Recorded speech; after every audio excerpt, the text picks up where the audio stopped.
Welcome to Midcentury Living, your weekly nostalgia podcast about the best of technology and culture from the mid-20th century.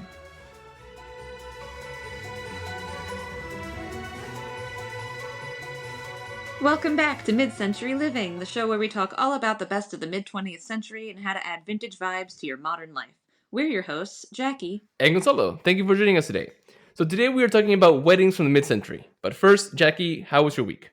My week was good. Everything that I talked about, being excited about, the last couple weekly catch-ups went great. I saw Lilo and Stitch and I wore my outfit. It was fine. But the going to the theater and the seeing it in my fancy outfit, and I got boyfriend to Disney Bound with me, A+ film going experience. The remake was fine. I don't know why I thought that they were gonna stop being terrible. Like, the trailer, it was just a really good trailer. That's apparently lesson learned. You had some high hopes. I did have such high hopes, but it had like all the same problems all the other live action remakes do, where they like add an extra 30 to 40 minutes of plot that didn't need to be there, and it doesn't help. Like, parts of it were really good, mostly just like actors were good, and like they got the same voice actor doing Stitch. I actually read a rumor that like some of his lines, they actually just used the old recording. Interesting. So like, why are they even anyway? But the little girl playing Lilo was perfect. They made some really interesting choices to save money that ended up being really good. Like, I know everyone's offended, but like I actually liked the fact that that Pleakley and Jumbo were like humans as their disguise instead of being aliens in clothes. Because their alien version looked like trash. Like, they spent $0 on these alien CGIs. So anytime they weren't aliens, just looked a lot better. And anyway, but overall it was good. I'm glad I saw it. I'm glad I got to, I thought it was like a fun movie going experience, especially since I never go to the movies. So it was still fun. I'm never going to watch it again. But I had a good time.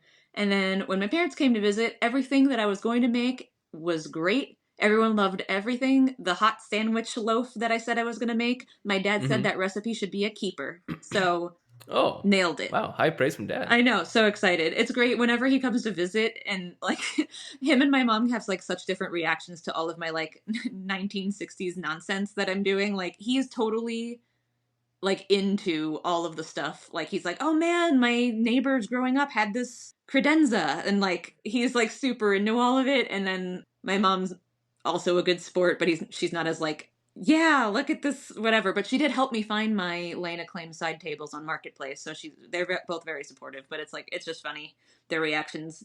I always feel like extra proud when someone who actually was around in the 60s says that they find my stuff to be period accurate. They're like, oh yeah, this looks just like living rooms I used to sit in as a kid. I was like, nailed it. That's cool. Nailed it. So I'm totally happy, and everything went really great. So things are good, and now I'm just excited that it's summer, and Tiki Week is coming up, and my birthday's coming up, and it's almost June while we're recording, and everything's great. How was your week? It really is almost June, because tomorrow is June. Tomorrow is June. Like, literally almost June. Yeah. So how are things? Good. Summer, which is great. Couple of corrections, I guess I should say. That's my weekly catch-up, because last week, the week before last, last week. Well, in recording it was last week. In you guys listening 2 weeks ago, when we talked about Clue, the Etiquette was comparing matinee dress and attire from mid-century to today, because I was going to go watch In the Heights as matinee, and I am dumb, and I had put the wrong time in the calendar, because the actual showing was at 7 p.m. Oops. So it was an evening show. So, oops. But now now you're going to be extra prepared if you ever have to go to a matinee showing. Yes. But it was really very, very well done. Theater Under the Stars did an amazing job at it. I'm pretty sure I can say that In the Heights is my favorite musical. It was very good. Every character was just perfect at it. The voices were amazing. And also, I know that this is definitely why it happened, but Tuts must listen to our podcast, because Clue the Musical is coming next year. Yay! They hear us. I joke that that's us doing it. Obviously, it can't be because our episode came out yesterday as we were recording, and I saw this Wednesday, I think. So like before our episode even You aired. know, if we didn't tell anyone that, they think it was us who inspired the season.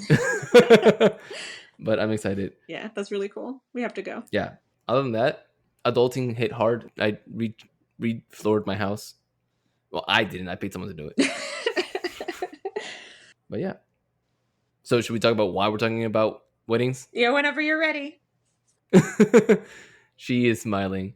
So we chose weddings in the mid-century because, drumroll, in July I'm getting married. Yay! So yeah. So obviously the engagement happened a long time ago. Yes. Which is I haven't said anything in the podcast. He's been engaged for so long, and I've been wanting to talk about it. I can talk about it. Yeah.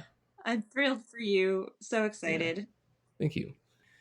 We thought it'd be fun to talk a little bit about mid-century weddings and maybe how they compare a little bit to today. Yes, and I can't wait to hear your take, actively planning a wedding right now, on how it compares to the experience that Amy Vanderbilt will talk about later in the episode. So this is going to be really fun for both of us.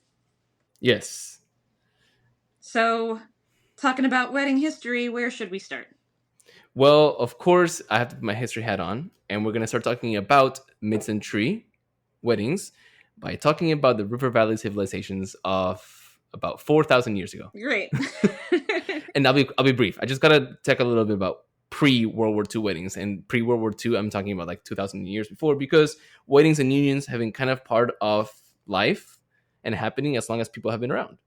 The first recorded wedding as the union between a Sumerian man and woman in ancient Mesopotamia is circa 2350 BCE, meaning that as of this year, it is 4,275 years ago. Wow. Before that, it's unknown exactly what the family looked like. Archaeologists believe that it was like a blend of people, maybe around 30 people with many male leaders and many women and children, as opposed to the more traditional unit that we have today. Obviously, it evolved as ancient civilizations and religions took hold of people, like the ancient Hebrews, the Greeks, and the Romans. But back then, it was a little bit less about love and a little bit more about convenience. The motivation really was to bind a woman to a man and thus ensuring his heirs were biologically his, which was important in the patriarchal societies where heirs would inherit either the finances or leadership roles of the man. In ancient Greece, actually, the woman would become the man's property. So they had technically been the father's property, and then they would be handed off by the father to the groom. Sounds familiar? Mm-hmm. The whole purpose was to produce legitimate children. So if the woman did not produce good offspring, the husband could return her. So That's crazy. anyway, that's early. By the 8th century, the Christian church gets involved, and the Catholics regard marriage as sacramental marriage based on the Roman laws of union between man and woman. Obviously, we're talking about like history stuff. So if I say man and woman, it's history stuff. I'm not trying to be polarized. The church takes over marriages around this time, and it wasn't until the Age of Exploration, aka colonial era, that marriages go back to the state. And that is in the US in 1639 with contracts, and Britain also introducing non-religious civil marriage with the Marriage Act of 1836. In the US, marriage became a federal issue in 1913 with the introduction of married couple tax filing. I bet you did not think we would talk about taxes in today's episode. Maybe I'd saw it coming a little bit if we were going to talk about the history of marriage. I did not when I was researching. I feel like it's wrapped up like equal parts in government and church, which I guess is what we're getting to. Yes. So just real quickly, fast forward several thousand years to pre-war times, pre-World Wars, I guess you'd say. Before Queen Victoria, or the reign of Queen Victoria, like the Victorian age, basically is like a huge cultural marker in life, in history. Like before and after Victorian age is usually used since she reigned up until 1901. It's basically saying before and after 1900. Okay. Right? So like before, women's dresses followed whatever was fashionable, silhouettes, colors, including white. The color of choice was not usually pure white, but instead an ivory or cream. It was up until Queen Victoria's marriage in 1840 that white didn't become a real tradition. She chose plain white satin dress and orange blossom wreath headdress with lace veil, which was considered very plain by royal standards, but that's kind of like what spurred the wedding dress that we have today. Interesting. The everyday person's wedding in the Victorian era. This is actually from accounts of travelers, because that's how we get the information of people, of everyday people, because everyday people don't typically make the history books. But ceremonies were often held at the bride's home and took place around noon. They included an exchange of vows and a dinner feast with dancing afterwards. Traveler D. Griffiths Jr. of London, England, recounting a wedding in Ohio, says that scripture would be read by either the minister or justice of the peace, and then the couple would join hands and recite their vows. Above everything else, it was a community event with neighbors and friends as well as family. And the end of the war brings us to the mid-century and post-World War II weddings. So, as so often is in our podcast, the world changed due to the hardships of World War II. Of course, this is mainly because World War II influenced a lot of society and culture moving forward, especially as people got used to not being in war. So, on the whole, these hardships and product scarcities led to many couples changing from formal to more informal weddings. Brides chose suits over gowns, skirts shortened and jackets worn and buttoned to the neck. Men kept the wedding rings, a tradition that was used during the war period for men to remember their lives back home. Prior, it was more common only for women to wear them. And suits became popular instead of tuxedos. Fun fact, more couples married in 1946 than in any other year in American history to date. Yeah, to date, like as in like up till now. Yeah. That's still the year that most people got married. And then yes, 1 year later, birth rate increased as well. But now that we've entered the mid-century, Jackie, do you want to take on what's next? Yes, so we thought we'd do things a little bit differently this episode, and basically it's all one big etiquette episode all about mid-century wedding etiquette. So instead of having a separate etiquette segment, we're just kind of going off Amy Vanderbilt's Guide to Gracious Living's first few chapters, which all have to do with mid-century weddings. Yes, we're actually going to focus on things that happen before the wedding takes place, because Amy wrote for 10 chapters on weddings. Like most of the first part of the book, which is actually called The Ceremonies of Life, follows wedding things. So if you'd like to hear about ceremonies, receptions, post-wedding, let us know by sending some fan mail, and we'll do a part 2 or a follow-up episode. Yes. But for now, we're going to start with Chapter 1, Wedding Invitations and Announcements. Amy doesn't have anything on proposals, so she starts with the assumption that the bride has said yes at a proposal already and now has to plan the wedding. So it's the bride's family that sets the size and the style of the wedding. If a large wedding is decided upon, the necessary invitation list must be started almost as soon as the engagement is announced. And this is an easy to spot deviation from today. In present day, most wedding sizes are dictated primarily by budget, really by a combination of budget, preferences, and the desired guest list. But budget plays a huge part because weddings are super expensive. According to Brides magazine, big city weddings can cost well over $40,000, while smaller towns might stay closer to $20,000. But we're not going to focus on cost right now. Right. So back to invitations. Who should the couple invite? Remember, this is from the eyes of the mid-century, and Amy's book was published in 1958. So she says that the list should include all relatives of the bride and groom, all close friends of both families, neighbors, old family retainers, business associates of the two fathers and of the groom, and, of course, of the bride if she's a career girl and will continue her work. I like that she put that in there because I guess it's like, don't invite your business associates if you're planning on quitting as soon as you're married. I guess that would be awkward. Yeah, it's important to remember in this episode that a lot of what is said is coming from the mid-century point of view. Yes. And Amy also wants us to remember that for a large formal wedding, many more people receive invitations than can possibly accept. And I feel like that's true today, too. Mm-hmm. I feel like I know people with bigger weddings tend to send out like a bunch of invitations, but I feel like the idea is that if they're invited but they can't come, they'll send a gift. Is that the idea? It's not what I was thinking or we were thinking. Oh. We just like you really want every see. single person to show up? That we invited. Yeah, oh, that's nice. Anyway. Incidentally, invitations should be sent to the parents of the groom and members of the wedding party also, because these will be treasured as mementos of the occasion. I like that. That's sweet. Yeah, it's still the norm to do this. Even though they will most likely know all the details already, it's important for both the groom's parents and all the wedding party members to receive invitations. Today, invitations can include a lot of important information, such as like wedding registry and the wedding details that they'll want to know. Fancy-looking invitations can also be a great memento of the night, although maybe you should get those framed and gifted. Mm-hmm. So, you're engaged. You decided who to invite to the wedding. What does Amy say about the invitations? So Amy says that wedding invitations are sent approximately 4 weeks in advance of the wedding, which to me seems like way short notice. Mm-hmm. Engraved invitations take time and should be ordered at least 6 weeks before they are to be sent out, with consideration given to the time it will take to address outer and inner envelopes. Announcements, ordered at the same time, are not, of course, sent out until after the marriage has taken place, but if possible, they should be ready for mailing all at once a day or so after the ceremony, so that the news of the marriage in the papers does not too much predate the friend's receipt of the announcements. In the mid-century, you probably had a lot of options for people to design invitations, or they were like fairly similar. Today, people do all kinds of different invitations. You also need to make sure that you plan time for designing and planning your invitation.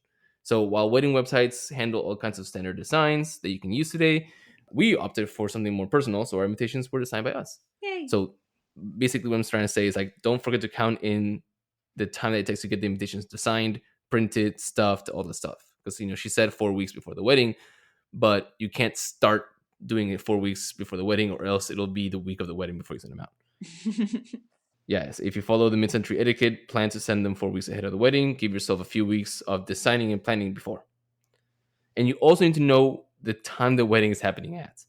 According to Amy, it differs depending on what part of the country you're in. Fashionable Protestant weddings in New York take place around 4 p.m. Evening weddings aren't a thing in New York, but are fashionable in other places. Depending on your faith, that might also dictate some things like what days. For example, the Jewish weddings don't happen in the Sabbath, which is Friday at sundown to Saturday at sundown. Christian weddings shouldn't happen at length, but still do. And Catholic weddings don't happen after 7 p.m., but instead happen at any time that a mass can be said.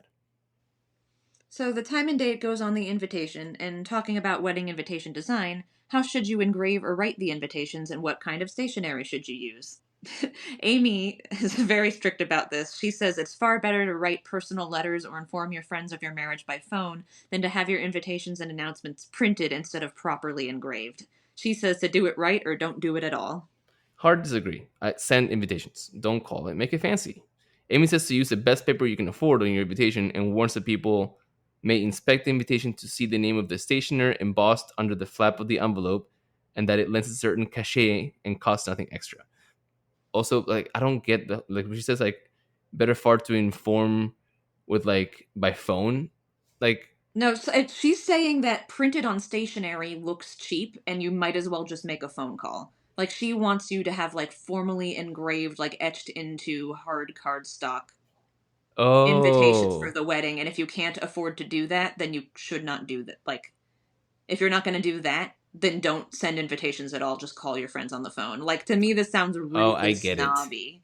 I get it. But I I had gotten it also have wrong. no idea, really. I don't think I've ever received an engraved invitation. I don't think I have either. Was that even an option when you were looking at stuff? I don't know. I don't remember seeing engraved, but I do think that our envelopes have the stationer embossed on the flap. Oh, well, So, good. or at least printed. But apparently, according to Amy, that's wrong, and I should just have called everyone. I guess she thinks it looks cheap, but I think they look really nice. But whatever. Yeah, I'm biased, but I think ours look really nice. Thank you. All right, so how do you write the invitation then? Amy Vanderbilt, by the way, goes on for like 6 pages front and back with variations on how to address these envelopes. There's so much. It's different if you're writing to, like, if a divorced mother is hosting the wedding, like, if you're sending an invitation to a business associate, but, like, like, all these, like, different ways you have to phrase it based on the, like, anyway. But Yes. they all kind of follow this framework, which is, Dr. and Mrs. Grant Kingsley request the honor of your presence at the marriage of their daughter Penelope to Mr. George Frank Carpenter on Friday, the 9th of June, 1950, at 12 o'clock, St. Mary's Church, San Francisco. And they, or she, I guess, writes out 1950. It's not numerical. Mm-hmm. And So, she also oops. says the word honor is always spelled the old way with the U. The phrase honor of your presence is always used for invitations to the church, and no RSVP is used where the invitation is for the church ceremony alone. The reception cards, if any, carry the RSVP, which is interesting. I don't know. Did mine say honor presence?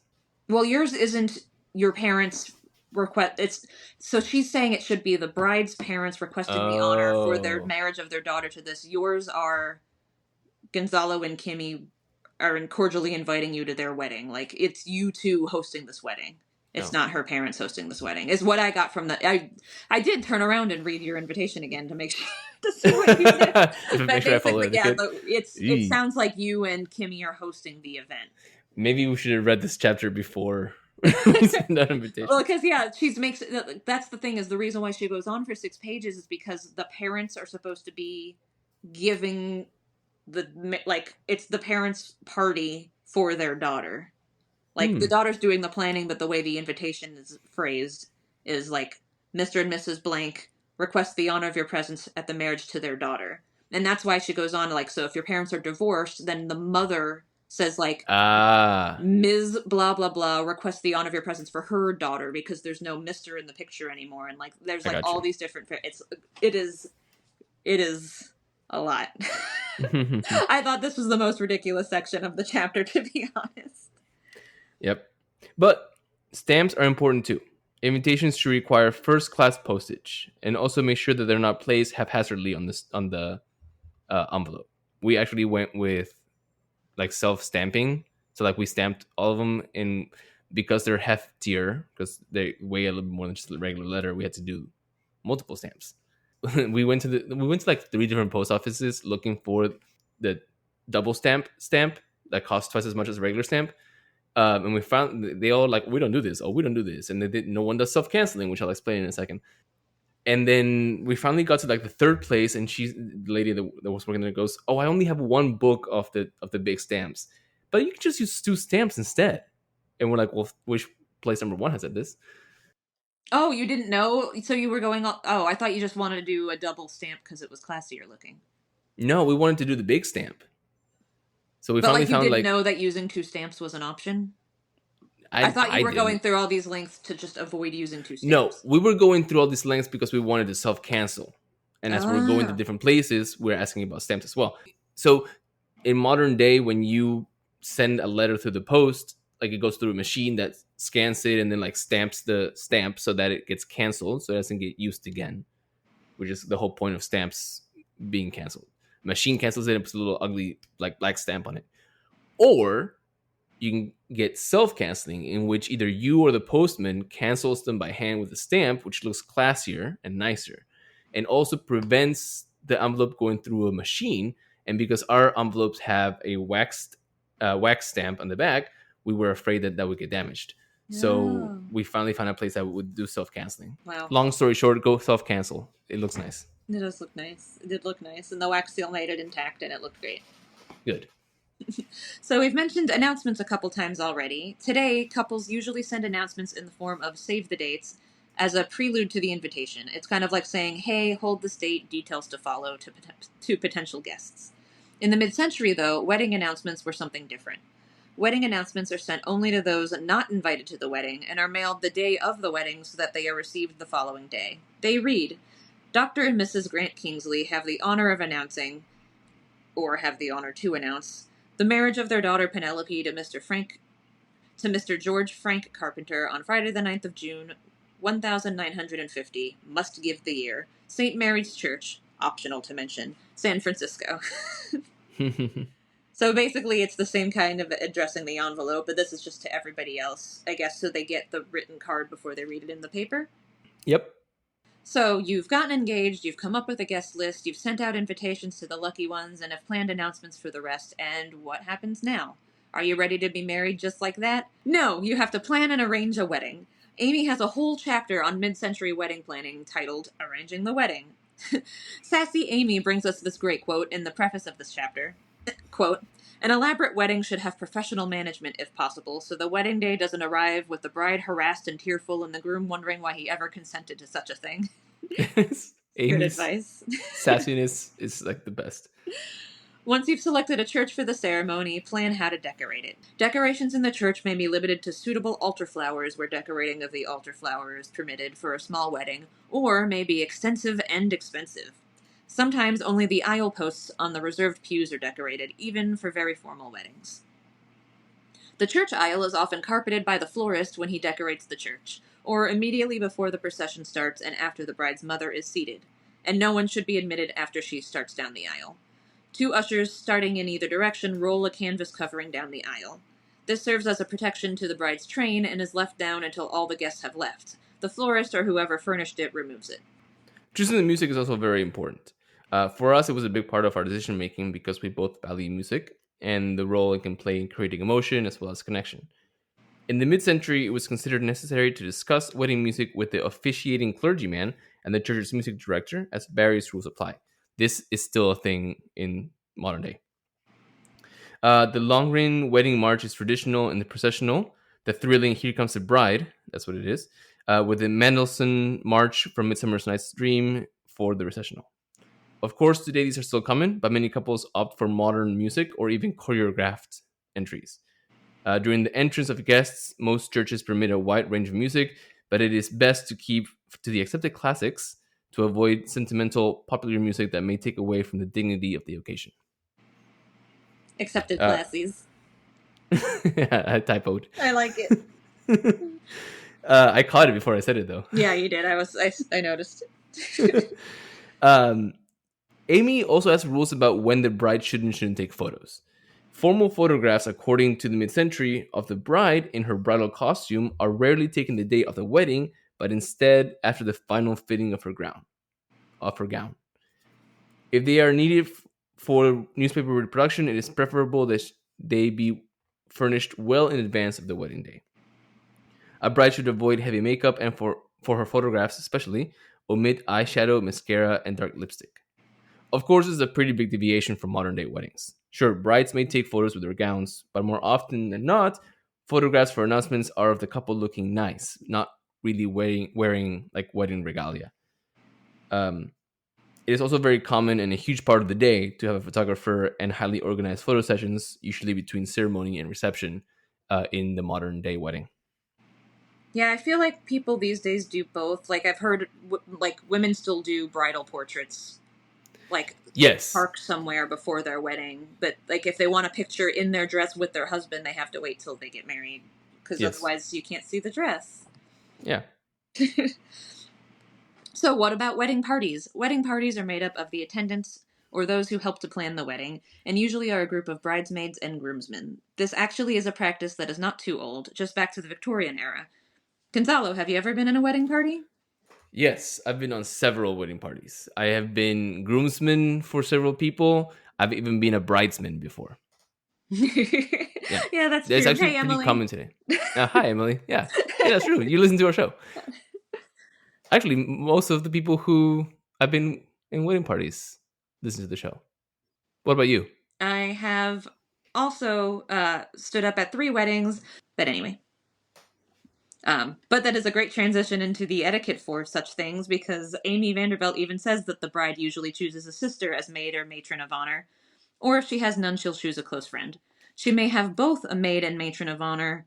One could be her sister, and the other could be a friend. The matron of honor may be a widow, but it's preferable that she not be a divorcee or considerably older than the bride, at least not in a large formal wedding, which I thought was a little rude, but...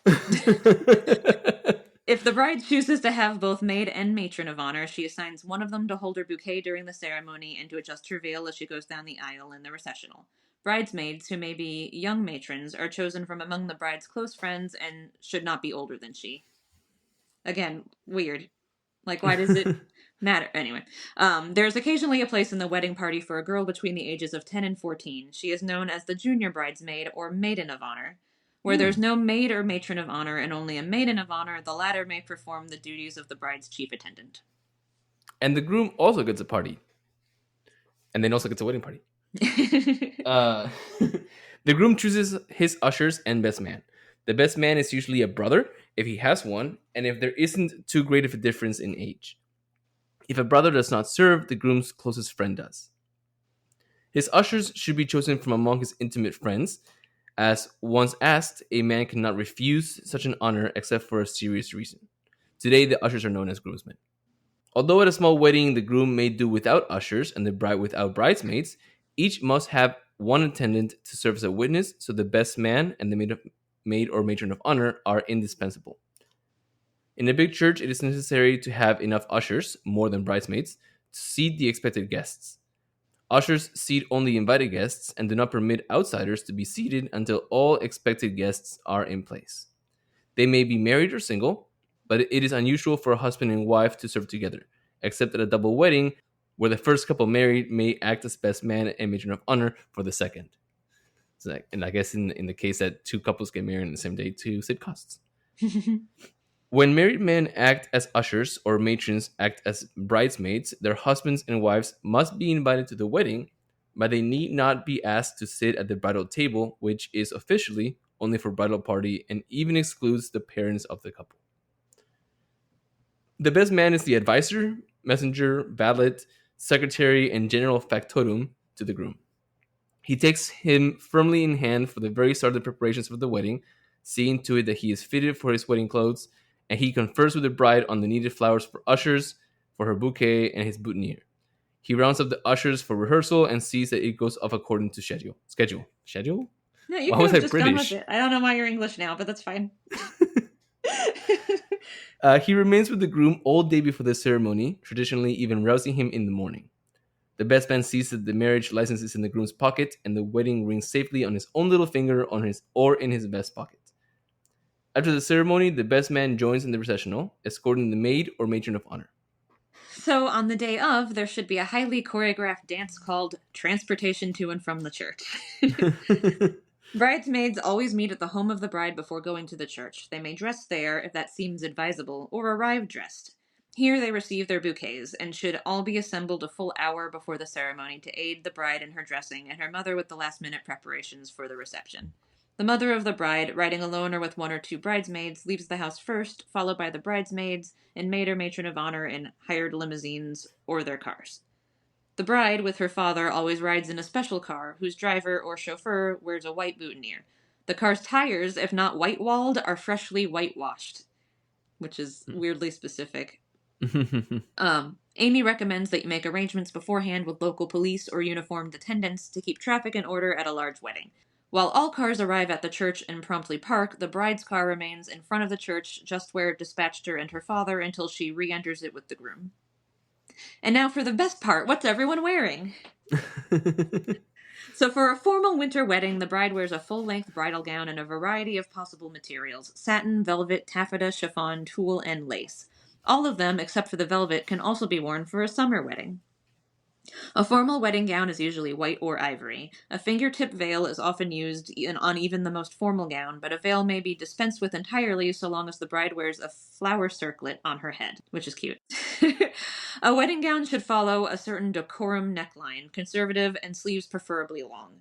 If the sleeves are fairly short, this necessitates the wearing of long gloves, which may not be removed during the ceremony. I thought this was really interesting. So I thought instead, so too. the underseam of the ring finger is ripped so the bride can bare her finger to receive the ring. Yeah. And then the rest of her hands are still in gloves. Is this a religious tradition that the arms need to be covered? Not to my knowledge. I always thought it was going along the lines of glove etiquette that we covered earlier in season 1. Oh, interesting. Well, because if she had long sleeves, she wouldn't have to wear gloves. It's just if she's wearing short sleeves, she has to wear gloves. But anyway. So here it goes. The bride who chooses a long sleeve gown doesn't wear gloves. So that's interesting. The bride's shoes should be white silk or satin, and any jewelry she wears is real and more or less functional. If she wears her engagement ring to the altar, it is on her right hand. At an informal church or home wedding, the bride may wear a ballerina-length wedding gown and a short veil or a simple dress or suit, not black, through noon, a dressmaker's suit or afternoon dress for later. And now for the groom. I feel like Effie. And now for the boy. For a formal wedding in which the bride wears a bridal gown, the groom must wear formal clothes. If the wedding is in the morning or afternoon up to 7 p.m., the groom wears a cutaway with gray striped trousers, gray vest, a wing collar with ascot or cravat in black and white. Or he may wear a director's jacket and turn down stiff collar.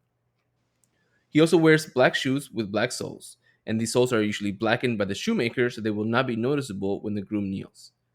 Black socks, gray gloves, and a high silk hat. I'm not following that line. You're not getting the soles of your shoes blackened? I'm wearing brown shoes. His boutonniere is distinctive from that of the other men in the bridal party, traditionally a spray from the bridal bouquet. Are you doing that? For TBD.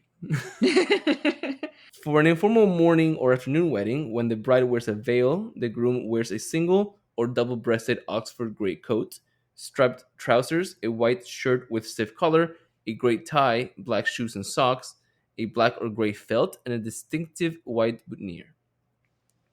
For formal weddings after 7 p.m., the groom wears tailcoat, as do all the male members of the wedding party. He wears his own boutonniere to distinguish him from the others, and an opera or high silk hat. For smaller, less formal weddings in the evening, a dinner jacket is permissible and the groom's boutonniere essential. I guess they're thinking that no one's going to know who the groom is if he doesn't have the special boutonniere. It seems very I know, important. I get that. It's the guy standing next to the bride. I don't think anybody. Plus, also like everyone who's there at the wedding should know the couple, right?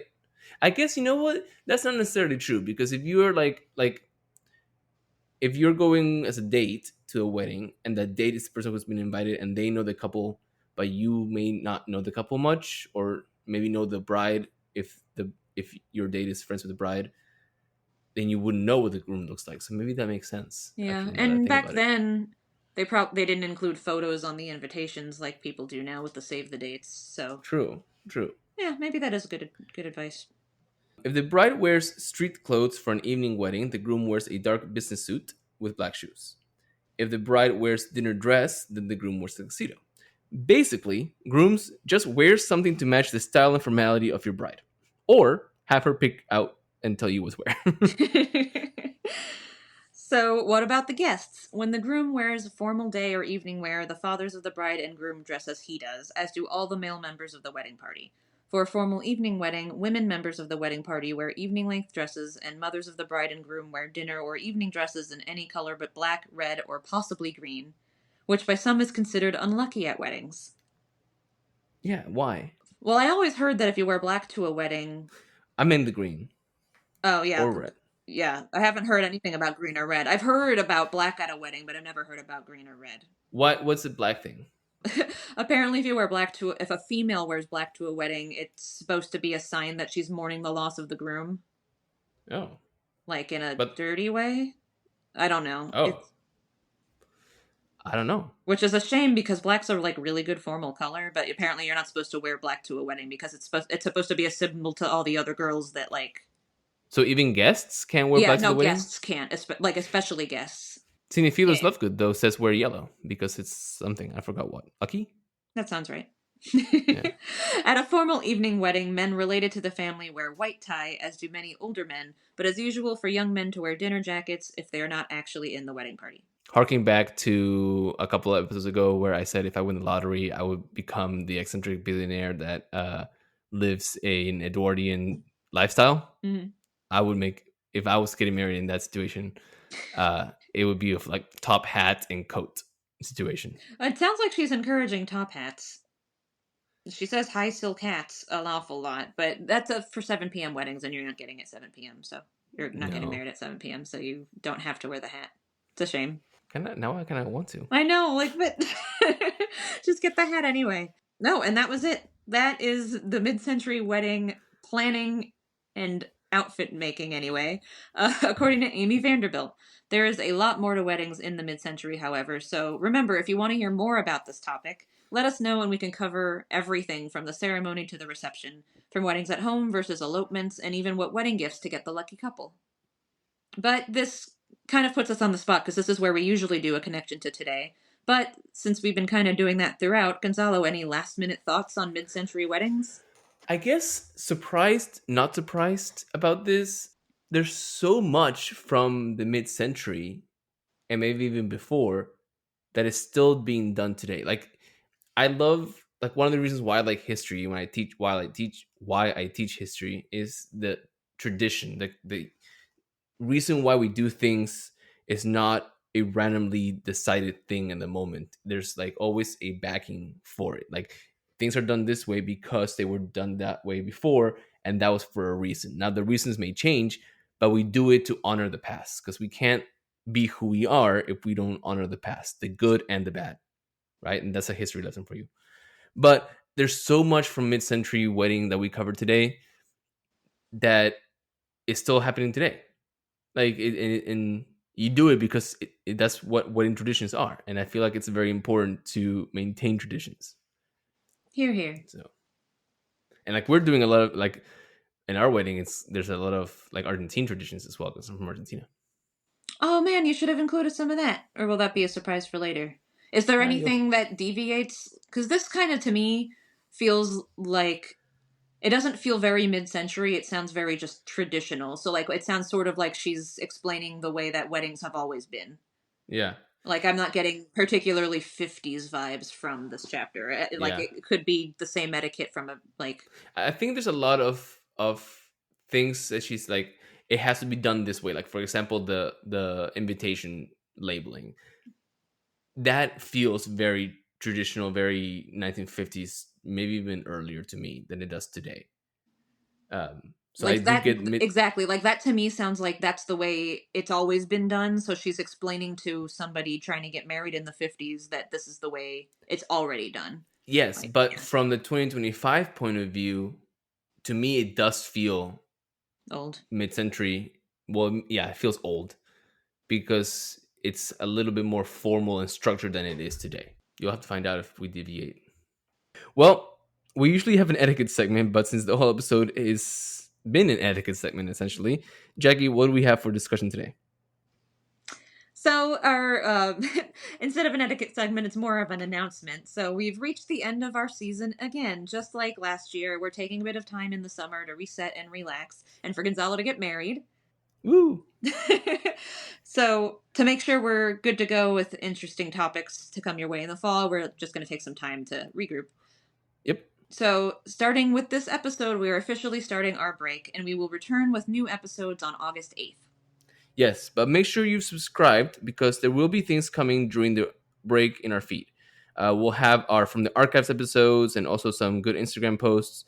So make sure you've subscribed on whichever podcast platform you listen to us on and give us a follow on Instagram. And with that, it looks like we have finally parked the white wall washed car at the front of the church or landed the plane. Thank you all for listening today. If you've enjoyed today's episode, please subscribe to the show and tell a friend. You can also follow us on YouTube and Instagram at MCL Podcast. Instagram is the best place to send us feedback and episode suggestions. Send us a DM anytime. And you can also contact us through the Send Us a Text Message feature in the show notes. Yeah, so send us some fan mail. Thanks for listening, guys. Enjoy your summer, and we'll see you this August with more mid-century vibes. Bye! Happy summer! Thank you for listening to Mid-Century Living. Please subscribe, tell your friends, and leave a review. We're available on Apple Podcasts, Spotify, or wherever you listen to podcasts. You can also follow us on Instagram at MCL Podcast. See you next Friday.